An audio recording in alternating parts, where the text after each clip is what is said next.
Hello! Welcome back to Sukriti's kitchen. ఇవాళ నేను పిల్లలు చాలా ఇష్టంగా తినే స్ట్రాబెర్రీ ఐస్ క్రీమ్ ఎలా చేయాలో చూపిస్తాను. ఇది మనము ఇంట్లో చాలా తక్కువ ఖర్చుతో చేసుకోవచ్చు. ప్లస్ చాలా టేస్టీగా ఉంటుంది. ఇప్పుడు ఈ స్ట్రాబెర్రీ ఐస్ క్రీమ్ ఎలా చేయాలో చూద్దాం. 350 గ్రాముల స్ట్రాబెర్రీస్‌ని వాష్ చేసుకొని ముక్కలుగా కట్ చేసి పెట్టుకోవాలి. ఈ విధంగా కట్ చేసి పెట్టుకున్న స్ట్రాబెర్రీస్‌ని మిక్సీ జార్‌లో వేసుకొని ఫైన్ పేస్ట్ లాగా గ్రైండ్ చేసుకోవాలి. చూసారు కదా! మొత్తం బాగా గ్రైండ్ అయిపోయి క్రీమీగా వచ్చింది. గ్రైండ్ చేసుకున్న స్ట్రాబెర్రీ ప్యూరీని ఒక బౌల్‌లోకి ట్రాన్స్‌ఫర్ చేసుకోవాలి. ఈ స్ట్రాబెర్రీ ప్యూరీలో 300 ఎంఎల్ కండెన్స్డ్ మిల్క్ వేసుకోవాలి. ఇప్పుడు కండెన్స్డ్ మిల్క్, స్ట్రాబెర్రీ ప్యూరీ బాగా మిక్స్ అయ్యే వరకు కలుపుకొని పక్కన పెట్టుకోవాలి. ఆ తర్వాత ఒక మిక్సింగ్ బౌల్‌లోకి 350 ఎంఎల్ హెవీ విప్పింగ్ క్రీమ్ తీసుకొని బీట్ చేసుకోవాలి.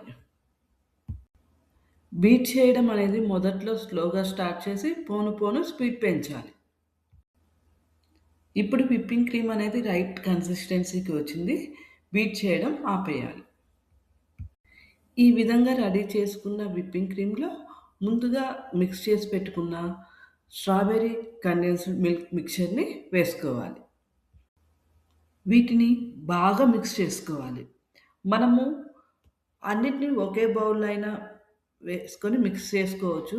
కానీ మీకు అర్థమవ్వడం కోసం నేను ఒక్కొక్క ఇంగ్రీడియెంట్‌ని యాడ్ చేసి మిక్స్ చేశాను.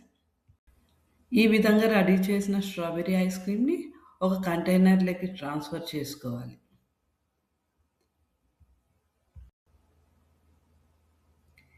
ఈ స్టెప్ అనేది పూర్తిగా ఆప్షనల్. నేను 2 టేబుల్ స్పూన్ల స్ట్రాబెర్రీ ప్యూరీ పక్కన పెట్టుకొని, పైన డెకరేట్ చేయడానికి యూజ్ చేస్తున్నాను. ఈ విధంగా రెడీ చేసుకున్న ఐస్ క్రీమ్‌ని 6-8 గంటలు ఫ్రీజ్ చేసుకోవాలి. 6-8 గంటలు అయ్యాక ఫ్రీజర్‌లోంచి తీసుకొని పావుగంట పక్కన పెట్టుకొని, ఐస్ క్రీమ్ స్కూపర్‌తో కానీ, స్పూన్‌తో కానీ స్కూప్ చేసుకోండి. ఒకసారి ఈ ఐస్ క్రీమ్ ఇంట్లో చేసుకొని టేస్ట్ చూసారు అంటే, మార్కెట్‌లో దొరికే ఐస్ క్రీమ్ సైడ్‌కి అసలు వెళ్లరు. ఇది చాలా క్రీమీగా న్యాచురల్ ఫ్లేవర్‌తో టేస్ట్ అనేది అద్భుతంగా ఉంటుంది. పైగా స్ట్రాబెర్రీ ఐస్ క్రీమ్ అంటే ఇష్టపడని పిల్లలు ఎవరూ ఉండరు. మీరు ఒకసారి తప్పకుండా ట్రై చేసి ఎలా వచ్చిందో కామెంట్ చేయండి. మీకు నా వీడియో గాని నచ్చినట్టయితే లైక్ చేయండి, షేర్ చేయండి, సబ్స్క్రైబ్ చేసుకోండి. ఫ్యూచర్ అప్డేట్స్ కోసం బెల్ ఐకాన్ క్లిక్ చేయండి.